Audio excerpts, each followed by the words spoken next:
Enfim, Robin Hurricane Carter, a história dele é fantástica. A atuação de Denzel Washington nem precisa dizer. Vamos lá.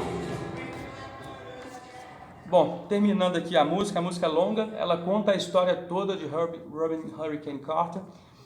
Peguem depois a letra de Bob Dylan, assistam depois o filme, realmente é um filme fantástico.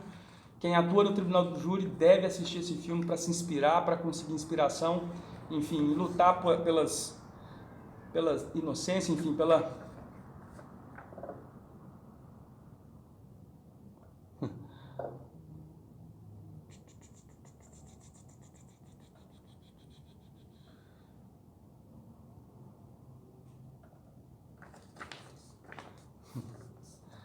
Bom, o Instagram reconheceu a música Hurricane do Bob Dylan e resolveu encerrar a transmissão, então retomando a transmissão, muito engraçado. Esperando aqui o pessoal voltar.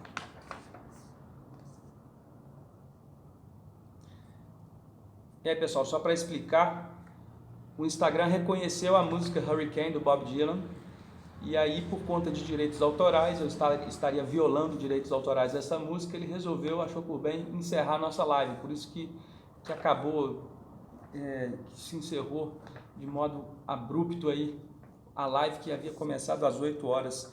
Então, eu coloquei a música do Robin Hurricane Carter, chama Hurricane, essa música de Bob Dylan, escrita por Bob Dylan.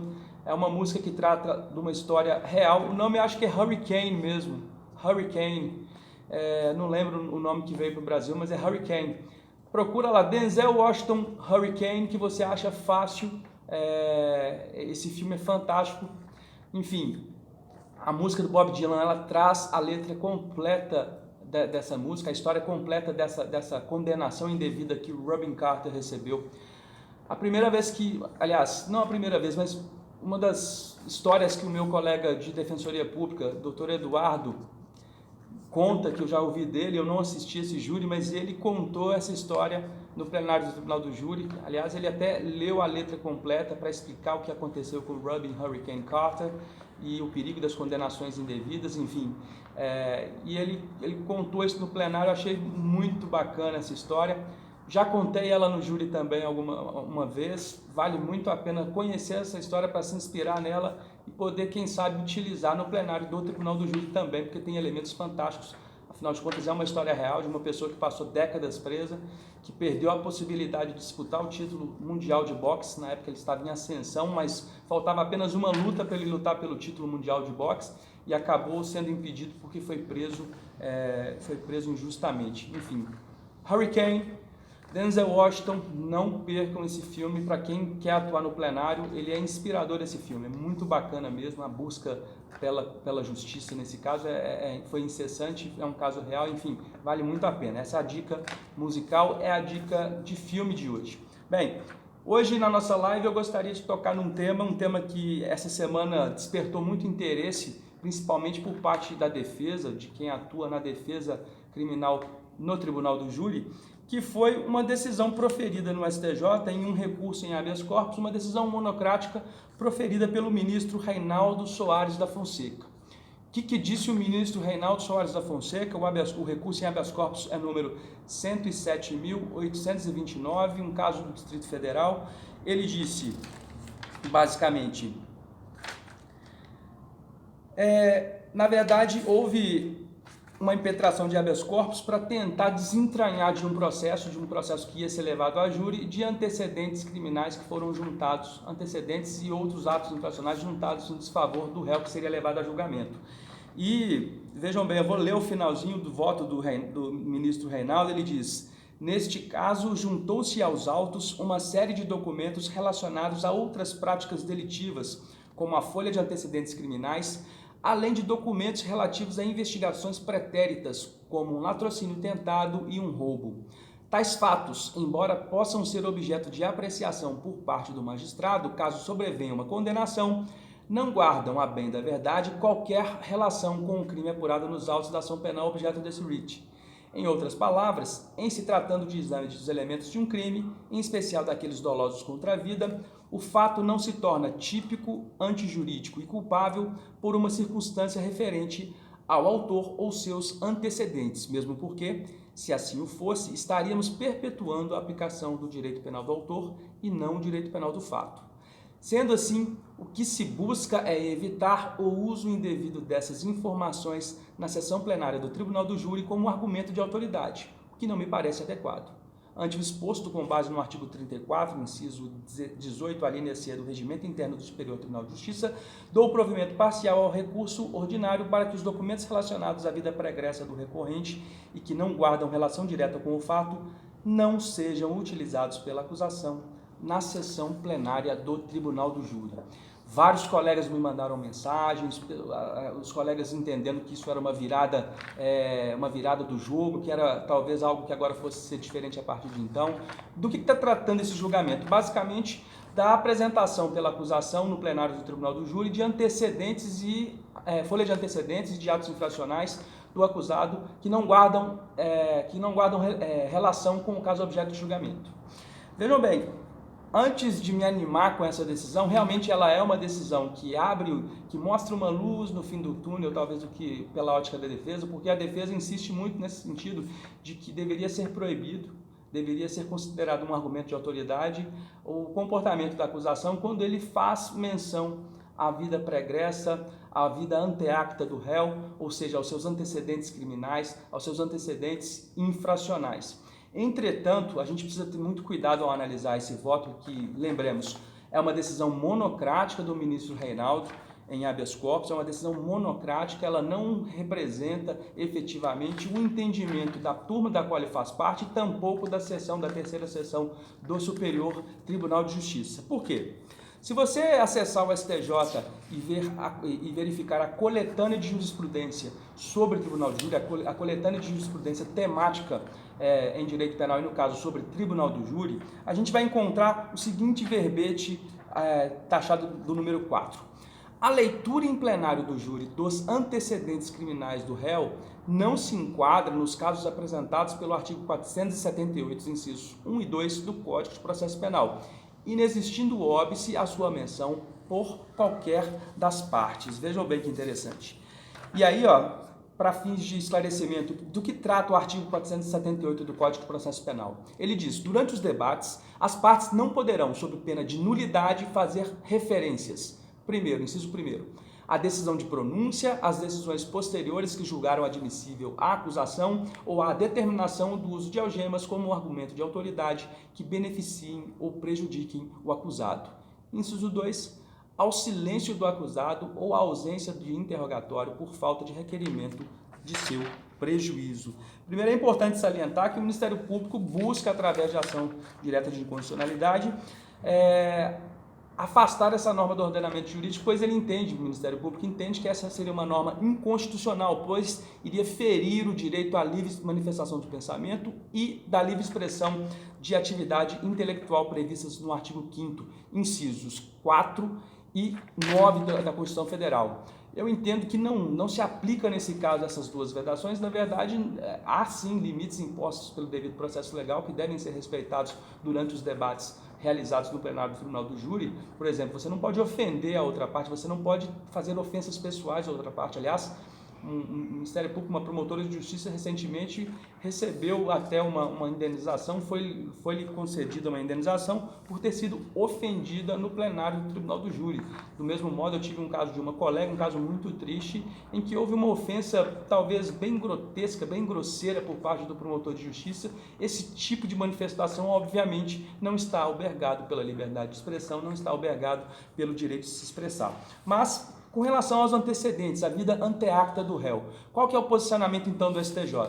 Imediatamente, lendo, após a leitura dessa coletânea de jurisprudência do STJ, a gente percebe claramente que o STJ entende que os antecedentes criminais não estão incluídos no rol previsto no artigo 478, incisos 1 e 2 do Código de Processo Penal. Segundo o STJ, este rol é taxativo e não merece, não cabe ampliação, interpretação extensiva, ampliativa ou analógica, não cabe esse tipo de interpretação, ou seja,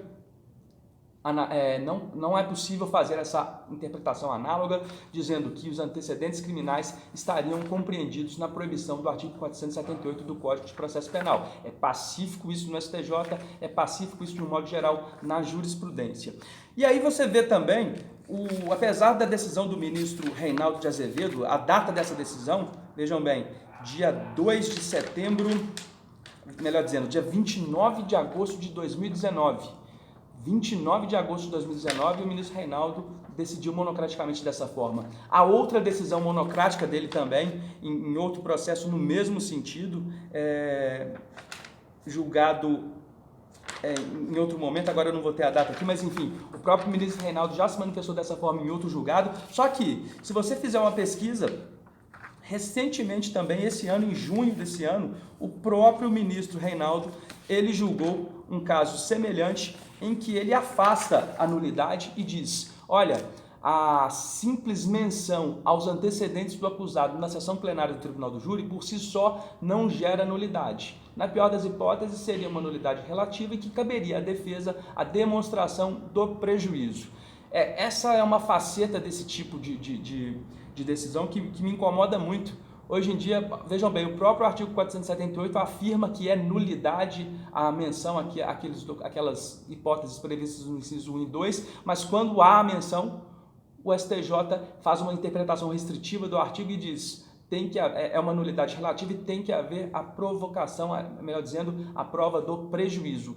Como você prova o prejuízo numa situação dessa? Um argumento que ele é claramente voltado a trazer o réu como um inimigo, a mostrar o réu para os jurados como um inimigo, como uma pessoa a ser evitada, e você efetivamente, como você vai comprovar isso, que efetivamente, aliás, a própria condenação dos acusados propriamente dita já demonstra claramente a existência de um prejuízo. Eu acho um pouco exagerada essa forma que o STJ tem mitigado a análise das nulidades, considerando todos esses fatos como nulidades relativas que carecem de demonstração de prejuízo. Como você vai demonstrar, afinal de contas, que o réu foi prejudicado pelo abuso de linguagem, pela massificação daquela informação que constitui estigma de qualquer pessoa normal? Exatamente, doutor Giovanni, é um símbolo da culpa. A certidão de antecedente criminal é um símbolo da culpa. Eu costumo até falar isso nos julgamentos às vezes.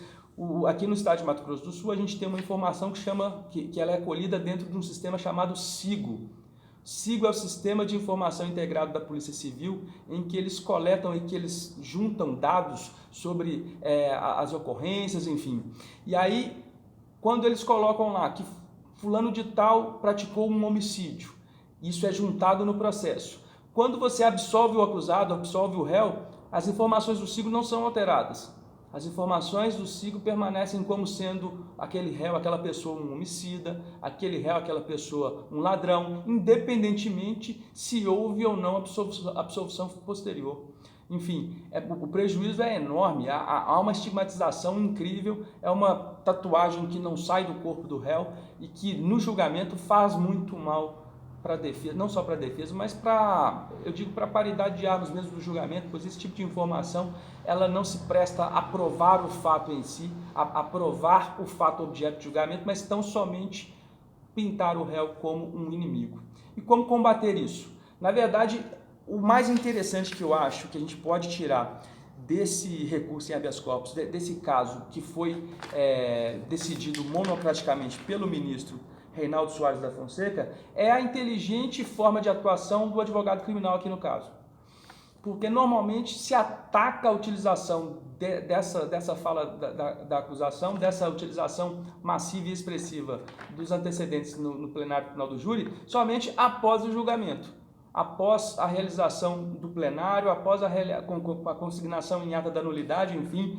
E aí você tenta anular um julgamento com base nessa premissa de que houve um argumento de autoridade sendo utilizado pela massiva utilização dos antecedentes criminais. E aí o STJ, com uma jurisprudência restritiva, diz, olha, não, a simples menção não está vedada, e quando você apresenta a forma como foi feita essa menção, uma forma depreciativa, ele diz, não, mas você tem que comprovar o prejuízo e você acaba não conseguindo sucesso nesse tipo de recurso. E aqui não, o que o advogado fez? Antes do julgamento em plenário, ele provocou primeiro o juiz da causa negou, ele provocou o Tribunal de Justiça, o Tribunal de Justiça negou e, posteriormente, ele provocou o STJ antes do julgamento em plenário. Resultado, ele vai para o plenário tendo consigo uma decisão judicial proferida pelo STJ, dizendo que o Ministério Público não pode fazer referência aos antecedentes que não digam respeito àquela causa, aos atos infracionais praticados que não digam respeito àquela causa, enfim. Então foi uma vitória do advogado antes do plenário. Isso é muito importante, é muito interessante. Ele efetivamente atuou de modo muito inteligente. Não vou nomear os advogados aqui, o fato é que eles foram muito inteligentes e conseguiram obter uma decisão no momento anterior que, vejam bem, é mais simples para o judiciário às vezes conferir uma garantia antes do julgamento do que anular um julgamento depois, com base nesse mesmo raciocínio. A anulação de um julgamento é muito mais difícil do que você conseguir uma garantia de não utilização no plenário, que ainda vai ser realizado. Percebam como foi inteligente a estratégia desse advogado. E assim, e honestamente, eu já... É quase regra a utilização Nesse caso aqui, Giovanni, veja bem, como já há uma decisão do STJ dizendo que é vedada a utilização, se o Ministério Público passar por cima dessa decisão e fazer essas referências aos antecedentes, eu acredito que vai ser muito mais simples de conseguir a nulidade do julgamento, de conseguir a anulação do julgamento em plenário, porque efetivamente havia uma decisão nesse sentido. O número do recurso, só para voltar aqui e deixar bem claro, recurso em habeas corpus número 107.829. Então, vejam bem, é uma luz no fim do túnel? Sim, é uma luz no fim do túnel. Eu acho que a gente precisa insistir nessas teses. Às vezes, eu até confesso, de tantas vezes que é utilizada a utilização no plenário dos antecedentes, por vezes eu até paro de provocar o Ministério Público nesse sentido. Eu até paro de fazer alguns apartes às vezes, porque acho que durante o julgamento acaba não sendo muito frutífero esse tipo de embate, porque acaba reforçando aquela informação que o Ministério Público está querendo mostrar.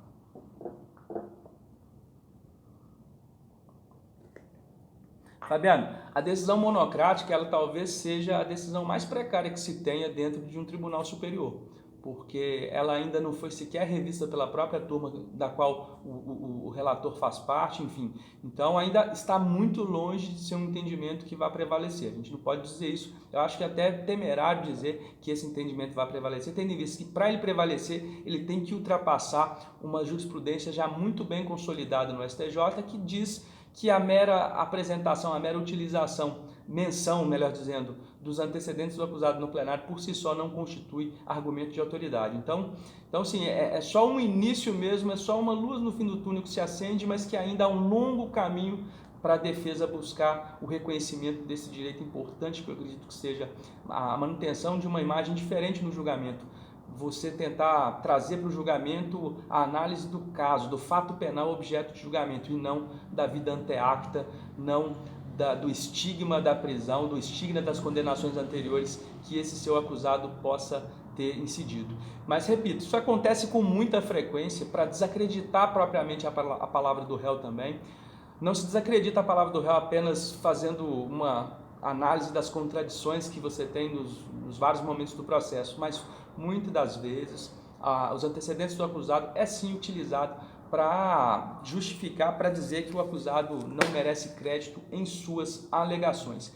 Repito, às vezes, por estratégia, não depende do caso, obviamente, mas eu já tive casos em que eu me insurgi de modo veemente com relação à utilização pelo Ministério Público dos antecedentes no caso. Teve outras hipóteses que eu acabei não falando nada sobre isso, para evitar a exploração maior do caso, porque quando você faz a impugnação nesse sentido, você acaba trazendo para o plenário, trazendo para o centro do debate essa questão, e essa questão você vai acabar perdendo. Olá, doutora Maria Clara. Sim.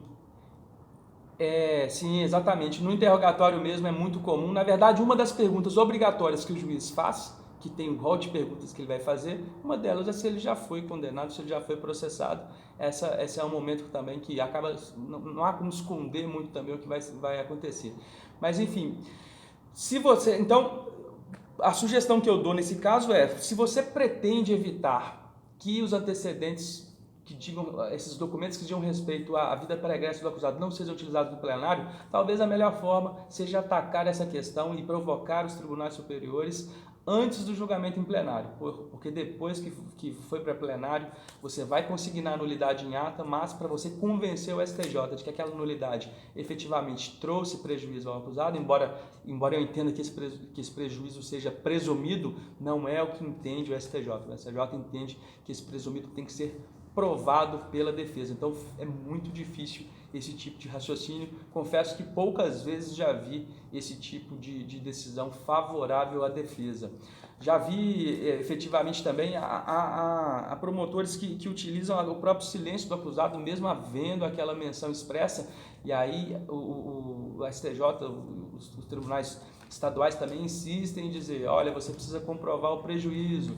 A simples menção no artigo de que isso é nulidade, por si só, não garante automaticamente a anulação do ato, enfim. Então é muito difícil esse tipo de situação. Não podemos deixar que ela aconteça com frequência, tem que avaliar bem o caso concreto para saber se vale a pena ou não trazer esse debate. Eu lembro que teve um julgamento que logo que o Ministério Público falou sobre os antecedentes do réu, eu fiz eu me insurgi, pedi para constar em ata, e depois, quando fui falar as teses de defesa, eu comecei falando sobre o que era o direito penal do autor e citei como maior expoente do direito penal do autor o nazismo de Adolf Hitler. O autor ficou bravo comigo, disse que eu estava chamando ele de nazista, que eu estava chamando ele de Hitler. Eu falei, não é essa a minha intenção, mas efetivamente o maior exemplo no mundo ocidental, no mundo moderno, de direito penal do autor é dado pelo nazismo, que condenava pessoas não pelo que elas haviam feito, e sim pela forma como elas se portavam, pelas suas origens, normalmente judeus, homossexuais, enfim. Então, eu trazia esse exemplo do nazismo, os promotores ficavam efetivamente zangados comigo, pois entendiam que eu estava insinuando que eles eram nazistas, mas claro que não. Mas é preciso também uma argumentação contundente para afastar esse tipo de situação. Pura e simplesmente dizer que a lei veda a menção aos antecedentes é muito pouco nesses casos. Então, uma argumentação disruptiva, uma argumentação bem forte mesmo, ela às vezes é necessária para evitar também esse tipo de exposição dos nossos acusados, das pessoas que são levadas a julgamento. Bom, hoje eu queria tratar só desse tema do habeas corpus 419.818, eu até trouxe também para fazer referência um agravo em recurso especial também do próprio ministro Reinaldo Soares da Fonseca, que foi proferido em 18 de junho de 2019, que ilustra bem o que eu estava falando. Ele diz: processo penal, agravo regimental no recurso especial, artigo 478 do CPP. Rol taxativo, menção dos antecedentes criminais do acusado pelo Ministério Público durante a sessão de julgamento do Tribunal do Júri, ausência de ilegalidade, nulidade inexistente, agravo regimental não provido. De acordo com a jurisprudência deste Superior Tribunal de Justiça, o rol do artigo 478 do CPP é taxativo. Nesta linha, esta Corte Superior também decidiu que a referência feita pelo parquê durante os debates no julgamento perante o Tribunal do Júri dos antecedentes do réu não se enquadra nos casos apresentados pelo artigo 478, incisos 1 e 2 do Código de Processo Penal, inexistindo o óbice à sua menção por quaisquer das partes. Repetindo, em junho de 2019, ele diz que não existe óbice à sua menção por quaisquer das partes, e agora, recentemente, em agosto de 2019, ele já começa a mudar, pelo menos a dizer que não vê plausibilidade na utilização em plenário desse tipo de documento.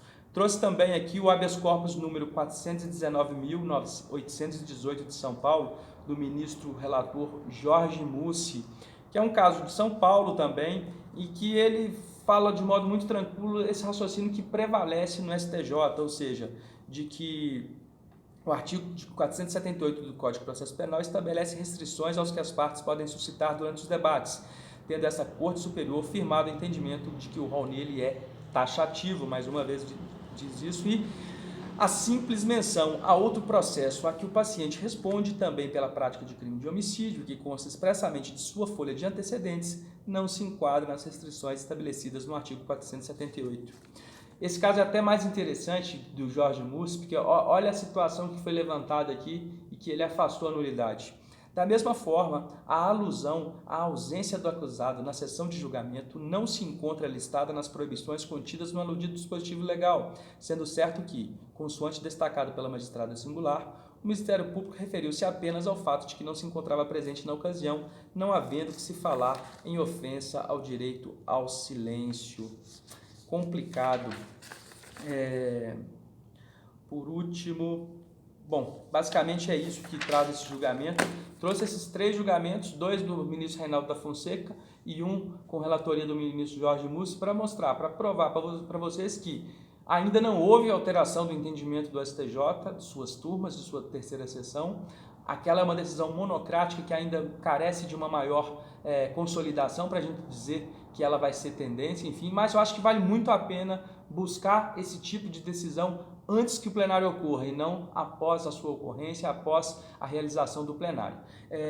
Agora, já indo para o final dessa live de hoje, eu ia contar alguns casos, talvez, que tenha havido a utilização indevida dos antecedentes do acusado, mas o mais importante que eu queria dizer para vocês é o seguinte: em outubro, dia 25 e 26 de outubro, aqui em Campo Grande, eu vou ministrar um curso de Tribunal do Júri, um curso para defesa do Tribunal do Júri. Vai ser um curso presencial apenas, somente para 20 colegas, somente para 20 pessoas. Ainda não vou abrir as inscrições, até semana que vem eu já vou definir todos esses detalhes, mas então se liga na data, dia 25 e 26 de outubro, aqui em Campo Grande, estado de Mato Grosso do Sul, vou fazer um curso presencial, apenas 20 vagas, vagas limitadas. Vai ser um curso muito especial, que eu vou trazer muita coisa diferente, muita coisa nova, uma experiência nova para você que pretende, que tem intenção de se especializar e atuar no plenário do Tribunal do Júri. Então fica ligado, até a partir dessa semana e na próxima semana eu vou trazer maiores informações, na live principalmente também, todas as segundas-feiras, 21 horas, horário de Brasília, eu vou trazer novas informações e vou explicando aos poucos o que vai acontecer. Se você tem interesse em participar desse curso, pode mandar mensagem para mim, eu vou respondendo aos poucos, enfim, vou dando detalhes, mas quando tiver tudo fechadinho, eu vou passar para vocês. Mas já anota a data, dia 25 e 26 de outubro, aqui em Campo Grande, no estado de Mato Grosso do Sul. Serão 2 dias de um encontro. Aliás, no dia 25 de outubro, na parte da manhã, eu vou estar no plenário do Tribunal do Júri, então eu convido você para assistir comigo no plenário do Tribunal do Júri, uma sessão do Tribunal do Júri, e depois para a gente conversar sobre o que aconteceu, sobre as teses defensivas que eu utilizei, o que eu realizei naquele plenário, enfim, vai fazer parte também do curso. Então, anotem essa data, ao longo da semana eu vou trazendo mais informações. Vai ser bem exclusivo, 20 pessoas apenas, presencial. É uma ótima oportunidade para conhecer em Campo Grande, conhecer a cidade morena. Eu acho que já vai estar, não vai estar tão quente quanto está agora. Aqui, setembro, aqui no Centro-Oeste é muito quente, enfim. Mas, enfim, conto com a participação de todos. Deixem seus recados, mandem suas opiniões, enfim. Muito obrigado pela live. Alguém quer participar ao vivo aqui para dizer alguma coisa sobre essa questão que foi objeto do tema hoje, que é a exploração pela acusação dos antecedentes do acusado no plenário do Tribunal do Júri? Alguém quer falar alguma coisa? Aliás, quer entrar ao vivo, Lucas? Quer bater um papo rápido aí com a gente?